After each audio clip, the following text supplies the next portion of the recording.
フロド・バギンズと旅の仲間たちは中津国の広い範囲を旅しました。その道中にはすでにエルフもドワーフも人間も住まなくなった遺跡が点在し、中津国の長い歴史を感じさせるものでした。今回の軒の下の動画では、旅の仲間が目撃した中津国の7つの遺跡をたどります。それぞれの遺跡にまつわる中津国の歴史と旅の仲間たちの出来事を紹介します。この動画はトールキン教授の指輪物語を元にしていますが、映画をご覧になった方にもあの場所にはこんな秘密があったのかと楽しんでいただける内容になっていると思います。それでは早速旅に出発しましょう。1箇所目は風見が丘です。フロドたちがブリー村でアラゴルンを道案内に加えると、彼は荒れ野を歩いてこの丘を目指しました。一方でアイゼンガルドを脱出したガンダルフは本来であればフロドたちと合流したいところでした。彼はローハンから飛び影に運ばれ、ホビット省ブリー村へとやってきます。風見が丘は小高い丘で、荒れ野を行く旅人たちの待ち合わせに適した場所でした。ですが、それは敵にとっては行動を推測しやすいものでもありました。ガンダルフよりも先にナズグールが来ていて、ここで彼は囲まれてしまい、戦闘が起こります。ガンダルフはナズグールをフロドたちから引き離すために気を引き、エテン高地へと街道をそれていきました。フロドたちが風見が丘について丘のふもとで野営をしているところをナズグールに襲われ、フロドはモルグルの刃による傷を負ってしまいました。ですがこの時ナズグールが全員揃っていなかったのはガンダルフのおとり作戦のおかげでした。風見が丘はシンダリンでアモンスールと呼ばれています。第2期の末期、海の向こうのヌーメノールからやってきたアラゴルンの祖先のエレンリルがアルノールという王国を建国しました。そしてこの平たい丘の頂に物見の塔が建てられました。サウロンに戦いを挑もうとモルドールへ向かうとき、エレンリルはエルフのギルガラドの軍勢がやってくるのをここで待ったと言われています。フロドたちが見たこぼたれた塔の姿になったのは、第3期1409年にアングマールが侵攻してきた時のことでした。この丘は東街道の北側すぐにそびえていましたから、廃墟になった後も麓を通る旅人は歴史を知っていれば余韻を感じたことでしょう。2カ所目はエレギオンです。酒谷を出発した旅の仲間たちは、ガンダルフとアラゴルンの道案内によって敵の追跡の目を逃れて夜行を続け、2週間かけてエレギオンへとやってきました。昔エルフたちが住んでいた土地に、ガンダルフはまだ病んでいない空気を感じ取り、仲間たちの気も一時的に休まったのですが、アラゴルンは張り詰めた警戒心を察知し、再び夜行が続けられることになりました。エレギオンこそ一つの指輪を除く力の指輪が作られた土地でした。第2期750年、ノルドールエルフがこの地にやってきたのは、カザドドゥームのミスリルの噂を聞きつけたからと言われています。それからバラールの使者を装ったサウロンがやってきて、指輪作りのすべてを習い覚えた後、モルドールへ去りました。そして彼は密かに一つの指輪を誕生したのです。エルフたちが作った他の力の指輪すべてを滑ることのできる指輪でした。これに気づいたエルフたちは怒り、指輪を隠しました。そうして指輪を奪いに来たサウロンとの間にエルフとサウロンの戦争が始まったのです。この戦争でエレギオン全土が荒廃して、もう一人のエルフも見られなくなりました。フロドが一つの指輪を携えて力の指輪の創造の地に足を踏み入れたのは、それこそ歴史をたどるような感覚を味わったのではないかと想像します。3カ所目はモリアです。旅の仲間たちが霧降山脈の反対側に出るには、モリアを抜けるしかないという状況に陥りました。ガンダルフやアラゴルンはかつて反対側からモリアに入り、無事に通り抜けたことがありました。心配はあるものの、以前と同じように今回もまた無事に通り抜けられるだろうと期待したのです。ですが、霧降山脈の山々の下、この世の深いところには賢者と呼ばれた彼らでさえ見知らぬ存在がいました。カザドドゥームの橋で起きたことは皆さんご存知の通りの出来事です。もしこの時バルログが滅ぼされなかったら、中津国の情勢にどう影響したと思いますか？ガンダルフとドゥリンの災いの退治は起こるべくして起こったと言えそうだと思えば、ピピンのいたずらに対する見方も変わってくるのではないでしょうか。モリアは中津国に月と太陽が昇る前から存在するドワーフ族の王国でした。ドワーフたちはミスリルを富の元として繁栄を極めました。時は第3期1980年、ドゥリン6世の治世でした。ドワーフたちはカラズラスを深く掘り進め、山の下に眠っていたバルログを目覚めさせてしまいました。王は殺され、このバルログはドゥリンの災いとして知られるに至りました。逃げ延びることのできたドワーフたちは闇の森の北東の離れ山に来て新たな王国を築きました。4カ所目は王たちの柱アルゴナスです。この像はゴンドールの最初期に共同統治したイシルドゥルとアナーリオンの姿をかたどったものでした。旅の仲間たちはロスローリエンから小舟でアンドゥインを下り、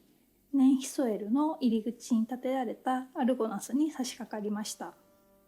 この像の間を抜けるとき、偉大な力と威厳を感じ取ったフロドとサムはイフの念に襲われて身を縮めました。この時一人堂々としていたのはアラゴルンでした。彼はいよいよ祖先の地に足を踏み入れて真の望みを果たしたいという気持ちに満ちていました。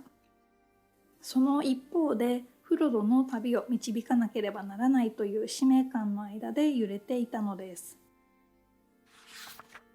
第3期1248年、後にゴンドールの第19代国王となるローメンダキルは当位の大西軍を破り勝利を得ました。彼は遠征から帰還するとゴンドールの北の国境の防備を強化するためにアルゴナスの柱を立てたのです。そして異国の者がアルゴナスから下流を旅することを禁止しました。ですが、それ以降ゴンドールは度重なる戦によって消耗し、デネソールが統治する頃にはここまで手が及ばなくなって無人の地となっていたのです。5カ所目はアモン編です。アルゴナスを通過し、ネンヒソエルの西岸で足を止めた彼らは、この先どう進むべきかを相談します。フロドは一人で考える時間をもらい、丘を登ってアモン編へと向かいます。指輪のそこはかとない誘惑の影響なのか、ボロミルは気づかれないようにフロドの後についてきました。ボロミルは話しながら次第に口調に熱を帯び、指輪は自分のものになるべきだと主張し始めました。危ないところを指輪をはめて逃げたフロドに驚き、ボロミルは正気に戻りました。一方でフロドは逃げに逃げ、アモン編山頂に置かれた見る椅子までたどり着きました。指輪をはめたままこの椅子に座ったフロドは、通常の視界をずっと越えてミナスティリスや遥か先のアンドウィンの河口を見渡すことができました。この時バラドドゥールの方を向いて一歩間違えばサウロンに見つかってしまうところでした。この危機はある別の意志の力によって救われました。しかしフロドはここでようやく心が決まり、一人で旅立つために隠れてネンヒソエルへ降りていきました。サムだけがフロドを真に見抜き、モルドールの旅へついていくことができました。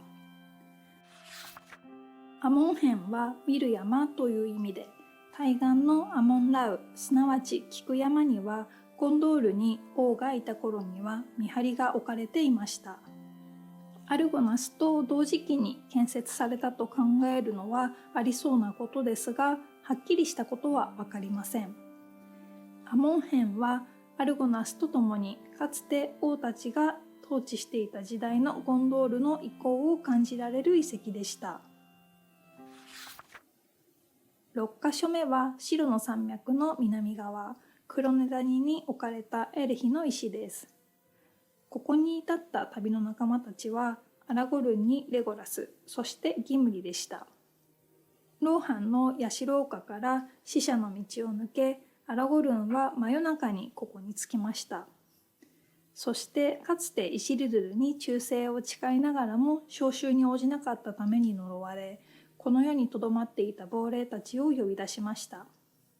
アラゴルンはこの聖言破りし者たちを従え、敵軍の侵攻を受けていた南ゴンドールを助けながらミナスティリスへと向かっていきました。ペラルギルでの海賊との合戦で亡霊たちの軍勢は聖言を成就し、突風に追い払われたモヤのように撤退して消え失せていきました。エレヒの石をヌーメノールの廃墟から持ち出してここへ設置したのはイシルルルだと言われています。周辺にはゴンドールの人々が住んでいましたが、この丘と周囲には死者たちの恐怖が宿り、亡霊たちを除いて誰も近寄ろうとすることのない場所でした。この石は集合場所を表すものでもあり、果たすべき約束があることを示す契約の石でもありました。アラゴルンが亡霊たちを呼び出したことが勝利につながったと、もしイシルルルが知ることができれば、彼もきっと安らかな気持ちになれるのではないでしょうか。アラゴルンはこのように先祖から受け継いだものを余すところなく用い、サウロンとの戦いで勝利を重ねていくのです。7カ所目、最後の場所はゴンドールの古の都、オスギリアスです。第3期3018年6月20日、サウロンはオスギリアスを吸収し、黒の乗り手に扮したナズグールがアンドゥインを渡って一つの指輪を探しに出られるよう計らいました。ボロミルとファラミルはオスギリアスを守って川の東側で防衛をしていましたが、橋が倒壊して取り残されてしまいました。彼らは泳いで対岸へ何とか戻りました。それまでオスギリアスはゴンドールが占拠していましたが、これ以来モルドール軍が大河の東側に居座りました。ここはアンドゥインを大軍が通過するための要所でした。失勢のデネソールはボロミルの指揮のおかげで敵の渡河を許さなかったという認識でしたが、モルドールの方ではナズグールさえ渡れば目的は達成したのです。折れたる剣を求めよというお告げをファラミルが見たのはその夜のことでした。こうしてこの夢によってボロミルは北方へ酒谷を探して旅立ったのでした。オスギリアスはゴンドールが建国された時、王都としてアンドゥインの上に築かれました。エレンディルを上級王にイシルルルとアナーリオンはゴンドールの共同統治を任され、聖神殿には2人の玉座が並んで置かれていました。オスギリアスにもかつてパランティールが置かれていました。ですが第3期1437年にゴンドールで王位をめぐって内戦が起こると、オスギリアスは荒廃し、パランティールは川に沈み失われてしまいました。内戦から200年ほど経つと、オスギリアスには住む人が少なくなり、王宮はオスギリアスからミナスティリスへ移されました。それからゴンドールの最後の王が行方不明となり、王族の血統は途絶え、執政が統治し、レネソールに至るまで1000年以上もの時が経過して指輪戦争に至ったのです。今回は旅の仲間が目撃した中津国の7つの遺跡をたどってきました。一つ一つの場所を見つめ直すと、彼らの冒険の背後には中津国の古い時代から連綿と続く物語が重なり合っていたことが浮かび上がってくると思います。指輪物語を読んだことのある方も、映画版は見たことがあるという方も、フロドの冒険の前の中津国の歴史の背景を知ることで新たな発見をしてもらえたらいいなと思います。今度作品を読んだり見たりするときは、その場所の遠い昔の歴史にも思いを馳せてみてください。もしこの動画が楽しめたら高評価、チャンネル登録いただけると次の動画も頑張って作ります。ここまで軒下がお届けしました。最後までご覧いただきありがとうございます。また中津国でお会いしましょう。